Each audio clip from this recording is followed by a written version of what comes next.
If you're like many of us, the holiday season might have left you with a bit of extra debt, but the Sharpe Mortgage team is here to help.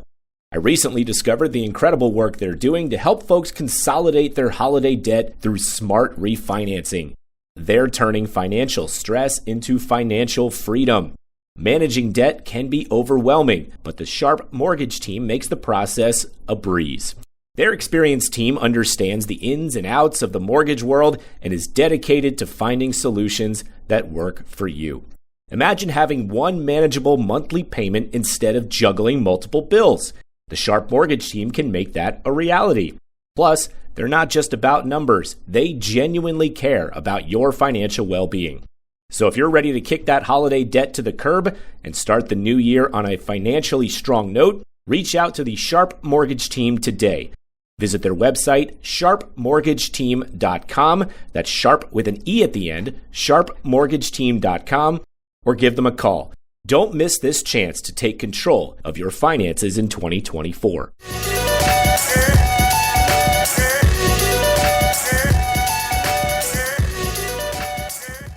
All right, ladies and gentlemen, welcome back to Zero Dark Nerdy, the galaxy's favorite pop culture podcast, brought to you by the Believe Podcast Network, betonline.ag for all your sports betting needs, Golden Ticket Cinemas with the brand new Hollywood Ale House right here in Greensboro, North Carolina, and 19 other locations across the United States, and our good friend Sailfish Comics, 3 locations here in North Carolina, 1 in Concord, 1 in Winston-Salem, and our good friends on Stanley Road.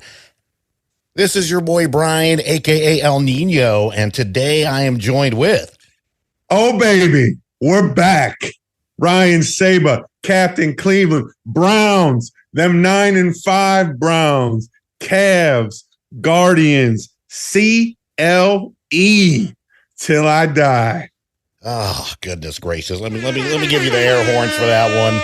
It's just good to have you back. It's good to be back out there. A lot of you may know we've taken like a 4-month mental health hiatus. We're not done with this by any means. Busy year. It's a busy year. Busy year, 5.5 years strong. We just needed it. Sometimes you just need to take a time out. I mean, I went to Italy for 2 weeks. I've been traveling a lot for work. You got married. You got all that stuff going on. We got some other things cooking behind the scenes that we're thinking about doing to expand the brand and the business. So that shit takes time. And, you know, we wanted to make sure that we could devote time to that. And now we're back to devoting time to this. Exactamundo. And something spectacular happened during your Italy trip. You want to let the world know? I mean, come on. You know, after almost 13 years, you know, it make me cry. I decided to make Courtney the luckiest woman on the face of the earth. You know what more can I say? We got engaged in Rome. So, you know, we'll see. When you see me, don't ask me when the date is. Don't ask her when the date is. You know, the party line is, I don't want to ruin this moment by thinking about the next moment. So we're going to take some time. A lot of things going to happen between now and then. So we'll see. But I appreciate you bringing that back up. So, yeah, it's we're all happy for you. And listen, Courtney. All you ladies out there, I'm half off the market now. You had your chance. You blew it. That's all I got to say.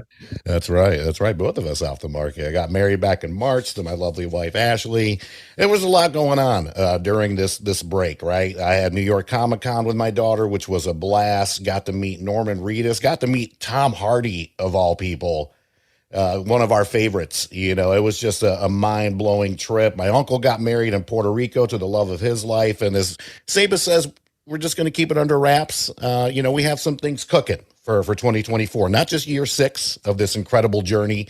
We did just partner up with Golden Cinemas. Pitbull lover and dog advocate Tom Hardy. Yes. Let's give him the correct title there. So That's love right. Tom Hardy. Yeah.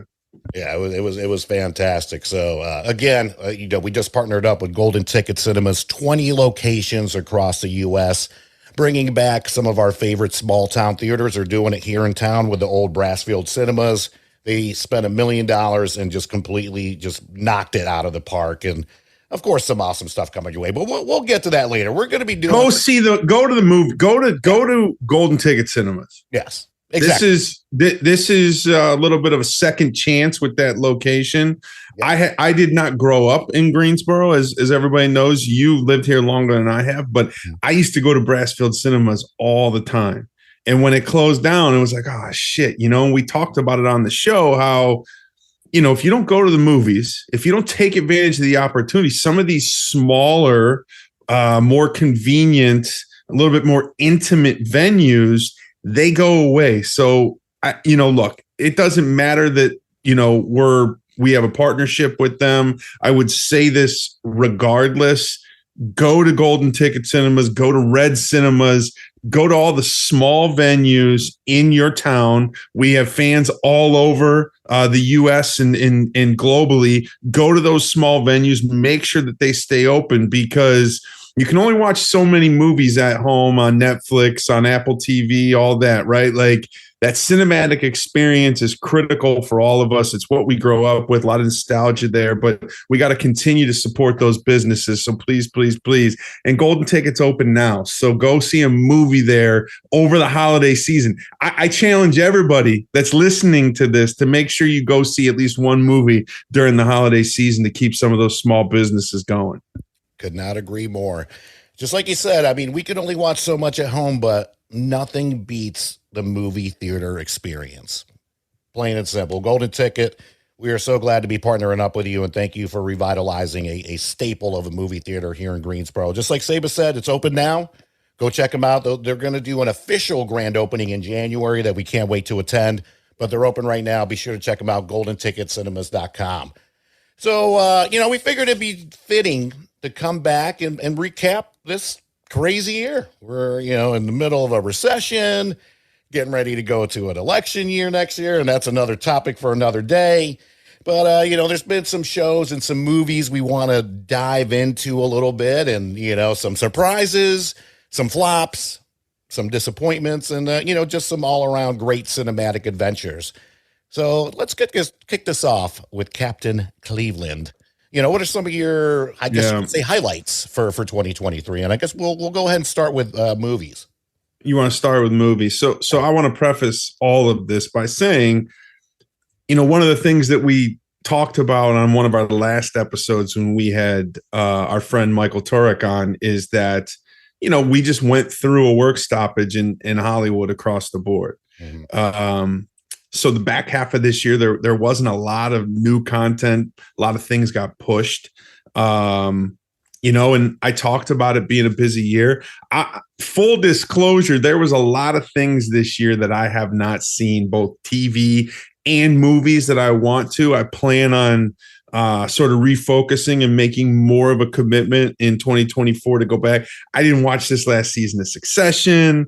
I still haven't watched The Last of Us. And that's just to name a few. There's a lot of things that I haven't seen the Marvels, for Christ's sake. So, there's just a lot of things that I haven't seen yet. So I want to preface it by saying that. So let's talk movies. What are my 3 favorite movies of 2023? I didn't see a lot of movies, and what I did see, I really, really liked.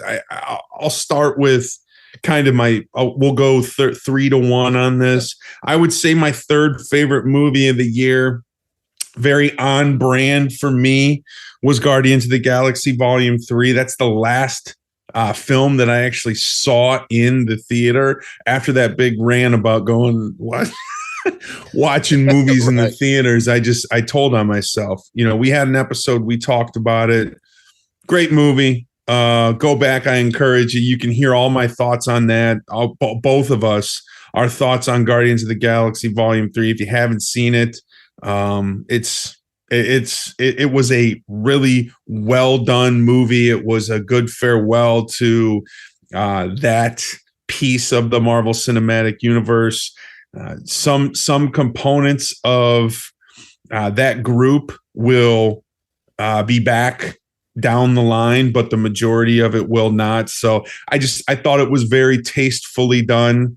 And obviously, the last movie for James Gunn before he went to DC and is playing the Kevin Feige role for DC. So, anyways, Guardians of the Galaxy Volume 3, loved it. Superhero movie, a lot of feels, a lot of smiles, a lot of tearful moments. You kind of got everything.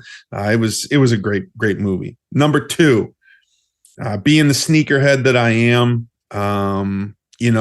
Air was great film.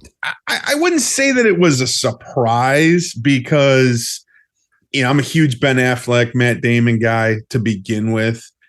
I wasn't sure how much meat there was on the bone with that story. You know what I mean? Right. I was like, oh man, like how, this is just the story of Nike and Sonny Vaccaro, courting Michael Jordan from Adidas. Yeah. And obviously they didn't even show Michael Jordan he didn't have any speaking parts or whatever. Just look, Ben Affleck, Matt Damon, when they're together, they don't miss. It was a Ben Affleck directed movie. At this point, Ben Affleck is basically Clint Eastwood. You know what I mean? Like every movie that he directs is a banger. Now he's got the hardware both as an actor and a director to, really he can do whatever project he wants at this point. But, they chose to do this. Just all around really good movie, very engaging, not overly long. I think it was about an hour 45, maybe 2 hours. Just great. That's my number 2. Viola Davis is just fantastic. I mean, and we talked about it, and the story is well known. They weren't making the movie without her. That was Michael Jordan's sort of caveat or condition for them getting agreement for the material, for the content. So and Chris Tucker, Chris Tucker, that role that he played, you learn from a lot of the interviews and different things how important his character was to Michael Jordan, especially in the early years, how important he was to Nike. So overall, just really great movie. And like I said, not a surprise. I was concerned that there would be enough material to support a feature-length film, right. And it definitely delivered. And then last, I'm gonna steal it. I think hands down, this is the best movie of the year, and this again comes as no surprise. Spider-Man Across the Spider-Verse. We saw the original one together, me, you, Jerry, shout out to Jerry, and Jordan, shout out to Jordan Brown, the famous story where, we just went on like a Tuesday around this time, maybe 5 years ago. It showed up on my Tom Hop, actually. Fuck, Jordan sits down next to me and pulls out cans of cream soda and starts drinking. I'm like, who the fuck still drinks cream soda? What are you doing? Anyways, the original was great. The music, it's unlike any other animated movie that I've ever seen. You guys, I say you guys, some of the other team members in our group, you guys watch a lot more anime than I do. You watch a lot more animated stuff with, Rick and Morty and Bob's Burgers and all that stuff. My animated portfolio consists of like Family Guy, The Simpsons, and Dragon Ball Z. You know what I mean? Like it's not an extensive collection. But that being said, the original was great, and this was just a fucking home run of a movie. The different animation styles throughout, the extension and really development of the Miles Morales character, just everything about it it's amazing. The music, all the things that the first, Into the Spider-Verse hit on, this movie took it to the next level. And the story content was much, they left you on a cliffhanger, which is always fun. So yeah, I think those are the three for me that really stood out. I probably only saw about 6 or 7 movies this year. I'm not going to lie, but those are the three for me that really hit a home run. This time of year, people like to make plans for what they want to accomplish. Maybe your focus in 2024 is buying, selling, or investing in real estate. Maybe it's purchasing your first home or building wealth for your family. Whatever your goals are, the agents at the Ginther Group can help. It's never too early to begin working with Blake Ginther and his team, who have been a trusted resource to the Triad community since 2010. To reach Blake and his team at the Ginther Group, just visit theginthergroup.com or give them a call, 336-283-8689. I'm actually gonna start with a couple of rebuttals here. We do these movie premiere episodes every year, and even though I was right on one, and we'll get to that, there was two I really didn't care for. So I guess you can start with my surprises. That ended up being just quality. The first and foremost, and this movie to me really did not get enough credit, is the Dungeons and Dragons film. I thought Chris Pine was just great. The amount of comedy in there was awesome. Michelle Rodriguez. Michelle Rodriguez is great. Just it's such a surprise to me because I'm not a D&D player. I respect the hell out of the game. I know a lot of diehards that love it. A lot of our fans play it. I'd love to, one day maybe do like an episode for people that are interested, because I think that's Tim Howell. Yeah, Tim Howell got back into it. Shout out to Tim Howell, baby. Yeah. Big shout out to Tim Lewis, a good friend of ours. He's into it. And, we have been planning for a while to do an episode, because I think the intimidating thing about that is the fact that people are like, I don't even know where to begin. But that's another episode for another day. So that's how the year started. I believe it came out January, February. So that was a very early surprise for me. I have not heard anybody say anything bad about that movie. It's on my list. I spent a lot of time on airplanes this year. I almost watched it a couple times. I will watch it. That is definitely on my ever-growing list, that I keep of movies and shows that I need to watch. But I, just as sort of a piggyback on that, I haven't heard anybody say anything bad about it. Yeah, agreed. When it came out, it got a lot of fan love, and that's what had me watch it. I watched it at home, not in the theaters, unfortunately. So that one was my first surprise. My second surprise, which ended up being and still is the highest grossing movie of this year, and the highest grossing movie from a female director, the Barbie film. I just can't believe how great that was. It was entertaining. It was funny. Ryan Gosling's hysterical as Ken. Margot Robbie crushing it. And she was a producer on this. And I just truly, truly enjoyed it. I went into it, very, very low bar. And that was the Barbenheimer weekend, which is another thing that I want to, kind of get back to this year.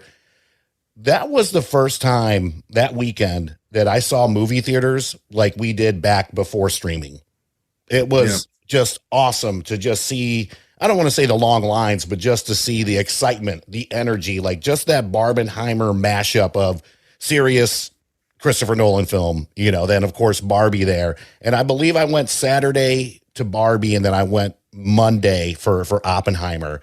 And we have an episode on that. Be sure to check it out. You went Barbie. Steve. You went Barbie first, huh? Yeah, I went Barbie first for that. And it's not really a surprise.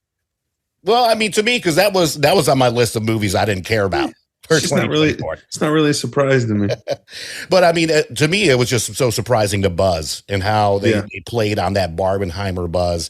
And like I said, I mean, I haven't seen movie theaters like that in probably 20 years. Well, really since that game and Infinity War. Sure. But that's one film. Not just Empty Calories. Those I think those two films were the most nominated for the Academy Awards that are coming up in February or whatever. So, Barbie streaming now on HBO Max. I don't know if Oppenheimer's available yet, and I don't know where it'll be, but, haven't seen either of them, but I will watch both. Yeah, definitely check it out. Barbie came in at $1.4 billion for the year. Number 2 movie, this was my one prediction I actually got right. Super Mario Brothers movie, incredibly entertaining. It just got me in all the feels, and 1.3 billion worldwide, and it is the highest grossing animated film of all time, and cannot wait for the upcoming sequels. Oppenheimer actually came in at number 3, just under $1 billion, $951 million. Super Mario Brothers streaming now on Peacock. Mm-hmm. I feel like a broken record. Yeah, have not seen it. It's on my list. So if you've not seen these, I just want to let everybody know where they can find them. You know what I mean? I love that. That's what we're here for. We're here for the people. A couple other ones, because I don't want to just go over the top films. Sabar already touched on Across the Spider-Verse. Absolutely loved it. Cannot wait for next year's film where they wrap it all up. Again, cliffhanger ending.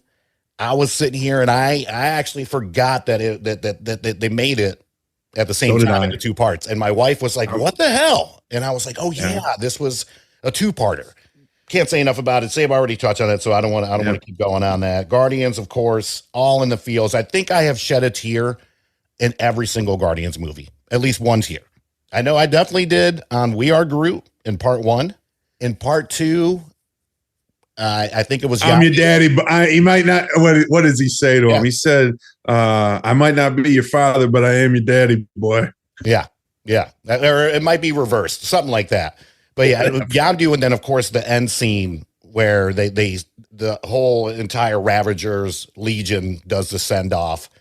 And then, this one and just like you said during the episode, everybody thought that this was more about Quill. This was really a trilogy on Rocket, and just incredible. So getting back to, some kind of, I don't want to say lesser known films, but other ones that we may not have touched on during the 2024 preview that ended up just being fantastic. I truly loved the new Teenage Mutant Ninja Turtles movie, Mutant Mayhem. It's animated, right? Or it's like claymation almost, right? Like it's animated, but it's definitely got a different feel to it. That's on Paramount Plus, and I've almost watched that a couple times. Yeah. So this is interesting. So you really liked it? I loved it, absolutely loved it. And my daughter, she's like, "This is my favorite movie of the year." Okay, yeah, it's good. It's just a great way to see them as truly teenagers. And then you got Ice Cube in there playing Superfly. I think it's Superfly. But, it's a Seth Rogen production. He hasn't been missing, especially as a producer. I mean, he produced Boys. And like I said, if you have not seen Teenage Mutant Ninja Turtles Mutant Mayhem, I highly suggest you check it out. I might watch that shit tonight. I'm not even kidding you. You should. It's great. After Courtney goes to sleep, I might watch that shit tonight. All right. You good? And then another one that I kind of shit on during our 2023 preview, Transformers Rise of the Beast. Very impressive. What? Really, I'm telling you, it is good. And one of my favorite characters on there, Pete Davidson. And it's not him, he's voicing. I can't remember the name of the robot, but I can tell you right now, this is one of my favorite Transformers films. It's set in the 90s, and you want to talk about soundtrack? Soundtrack is amazing, absolutely stunning. And the performances are really, really great. Anthony Ramos plays the lead role in that, right? Anthony Ramos, and it's set in the 90s. So it's a little bit after the Bumblebee movie. So it's before all the Shia LaBeouf. So that shit's on Paramount Plus too. I might watch that. I listen. Remember when we did the thing? I was like, really? Are we still doing this? You know, like that was my thing. Yeah, so we're still doing it, huh? Yeah. I mean, as long as they keep going this path, and like I said, I love the 90s connection. Soundtrack is amazing. I don't think I've had this much fun since the first Transformers film, and it was really just because you got to see him come to life for the first time. Okay. And again, story's great, phenomenal performances, and like I said, Pete Davidson. I can't remember the name of the Transformer he played, but it was super entertaining. And then Unicron is the big bad. Well, somewhat of the big bad. But again, we try not to bash stuff on the show, right? We're not trying to get too far off the reservation. We are very much a everybody love everybody type of show. But every now and again, we got to call some things out. We can't just do all rainbows and butterflies here at Zero Dark Nerdy. A couple disappointments to me. This one shouldn't come as a surprise. I thought Scream 6 was absolutely terrible. I really wish they would stop making these movies. They're just a long stretch of trash. And they have gotten gorier. I will give them that. But besides that, the storylines and the villains and who the villains are related to from previous Scream films, it's getting to be too much. I did like the New York City aspect of it. It reminded me a lot of Jason Takes Manhattan. And even though that movie's not the greatest Friday the 13th of all time, it is exciting to see these characters that are normally in small towns or, Camp Crystal Lake, like Jason, explore these big cities and kind of terrorize them. Besides that, The Flash, and I mean, I know that we're wrapping up the DCEU. It was just, we can get into this, say, but on another episode, but this whole multiverse thing, I'm about over it. It just, and I'm talking for both MCU as well as, especially the DCEU. Yeah. Of course, there's a whole Ezra Miller controversy, and then really you don't have a reason to go and see these movies because it's a combination of two things. I think that as a country, as a planet, there is starting to be some like superhero movie fatigue. A little bit. And these DCU movies are done, so there's no invested interest to watch these films. And I know Zack Snyder was trying to get Netflix, was trying to get Warner Brothers to agree to let him finish his vision on Netflix, and they shut it down. But it just was not fantastic. It's time to get serious about your financial future. It's never too early, but it could be too late to get started. And that's oftentimes the hardest part, getting started. How much do I save? Where do I invest? Do I save for college or retirement? How much for each? And who do I talk to about it all? Okay, we'll keep things simple for now and help you answer the last one. We recommend you begin with a local financial advisor, and that's Jennifer Johnson of 3 Magnolias Financial Advisors. She'll sit down with you for a complimentary introductory consultation and go over all of your questions. Get started on the path to achieving your financial goals. Visit 3magnoliasfinancialadvisors.com or call 336-701-1600. Get comfortable with your financial future. 3 Magnolias Financial Advisors, retirement, financial planning, and investments. Securities offered through Cetera Advisor Networks, LLC, member FINRA SIPC. Investment advisory services offered through 3 Magnolias Financial Advisors. 3 Magnolias Financial Advisors and Cetera Advisor Networks are not affiliated. Cetera is under separate ownership from any other named entity. Which, this is exactly what I talked about. We talk about the predictions that we made. I knew once they announced that James Gunn was taking over and that he was kind of starting with a clean slate. I knew that these movies were just going to be lame ducks. Yeah. I haven't seen The Flash. Awesome concept, right? Awesome concept. Multiple Batmans, all that shit. But it's just like, I'm not going to invest my time in a timeline that is ending. Right. When they're starting it all over. And quite frankly, it's going to be much better, much more cohesive, much better planned out from the beginning. Mm-hmm. And which, again, all topics that we talked about in our 2023 movie preview episode. Right. So I'm going to tell you, Flash, I may never see it. And I guarantee I ain't going to fucking see Aquaman. So, that's it. And I was one of the biggest, over time, I was one of the biggest proponents of the DC movies. Mm-hmm. Once you start killing it off and starting over and just completely reformulating everything, I'm committing myself and my time and my effort into that. Yeah, couldn't agree more. But I do want to end this on a high note. And this was another surprise for me this year. And the good thing is there are plans to keep this character in the new James Gunn DC universe. Blue Beetle was such an entertaining film. I don't know much about the character in the comics, but, especially just being Hispanic, the Hispanic representation in the film is fantastic. And I just got to say, I watched it again the other day. I believe it's on HBO.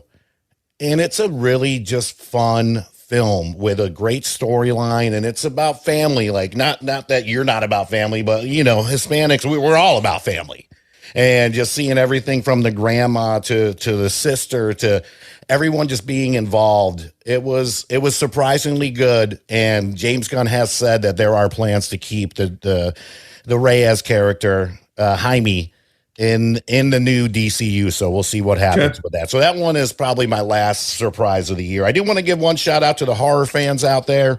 I got to see one in the theaters this year. I normally try to wait for them to come home, but A24 likes to pump out some hits, especially some horror hits. This one was an Australian film, Talk to Me. This movie is good. It is terrifying. But it's also got a message in there as well, and I don't want to ruin this for anyone. So if you have not seen Talk to Me, I highly suggest you go check it out, and that one's for our horror fans out there. The fuck is wrong with you people? I'm talking horror fans. I mean, it's like Courtney will sit out on the couch. I'll come out there and she's watching the show and she's crying. Right. Why the fuck would you watch something that makes you cry? In the same sense, why the fuck would you watch something that fucking terrifies you, man? Like, it's like I don't a roller know. coaster ride. Know, I get it. Yeah. I get it. Roller coaster rides are over in 14 fucking seconds, and I don't have fucking nightmares for 3 weeks over it either. So look, I'm with you all. You know, look, I'm not against it. I'm just saying, man, like it ain't happening with me, man, ever. Yeah. So, all right, Saba. So something new we're gonna do this year. I'm gonna ask everyone that comes on a this or that question, and then a trivia question because we have quite the amount of trivia nights out there. So we're gonna start with this or that: James Franco or Dave Franco.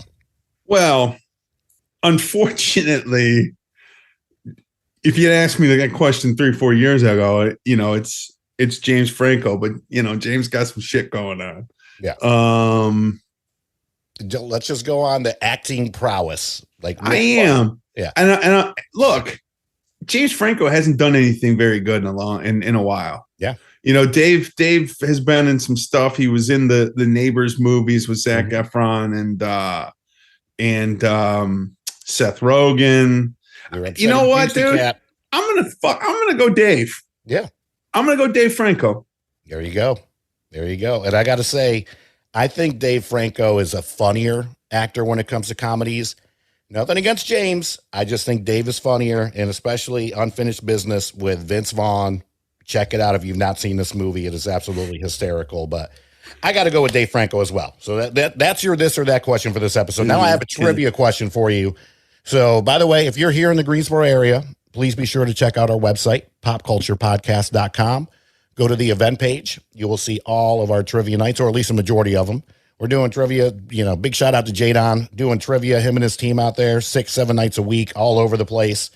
So here's my trivia question for you. What movie franchise has the most films?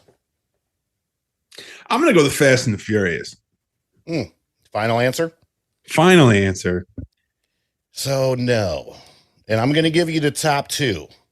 All so right. the Am movie, I even in the top two? No. The movie the franchise with the second most amount of movies in it, James Bond. I believe they're in the 20s. Yeah. But right now, Idiot. the king of monsters, Godzilla, 37 films currently to its name. Yeah, but they got all those fucking weird ones that only came out in Japan and shit. I guess I should have thought, look, this shows everybody that this is real. Like we didn't just plan a fucking trivia question. Like, exactly. Fuck the James Bond thing I should have got though. I thought that was going to be your guess. Well, there's a ton of Fast and Furious movies. There's, tons of Lord of the Rings, and you got The Hobbit and all that. Harry Potter, there's a ton. But and it's not even official because you go on some sites, it's 38 Godzilla movies. It's 35, but really it's 37. So that's all. No worries. I'm gonna get another one. I'm gonna get another one on. I'm gonna get more right than I get wrong. That's right. Anything before we sign off on our first episode back from our break? God, I'm so glad to be back. I think we said it all. Just appreciate the fans' patience. We've been doing this for 5-6 years. We had the water cooler going for a couple years in there.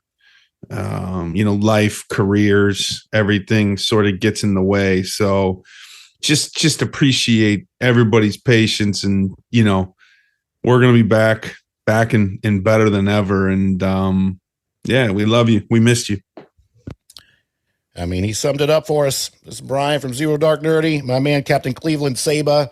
Be sure. And that's going to wrap it up for our latest episode of Zero Dark Nerdy, the galaxy's favorite pop culture podcast. Big thank you to our sponsors, the Believe Podcast Network, betonline.ag, Golden Ticket Cinemas, in particular, Hollywood Ale House, right here in Greensboro, North Carolina, the old Brassfield Cinemas location, and Sailfish Comics with 3 locations in NC, 1 in Concord, 1 in Winston-Salem, and 1 right here in Greensboro on Stanley Road, right across from Best Buy. As always, feel free to check out our website, popculturepodcast.com, for all your entertainment news and notes, courtesy of our good friends over at zibster.com. That is Zibster. And on behalf of everyone from Zero Dark Nerdy, thank you so much for listening, and we'll see you next week. Thanks.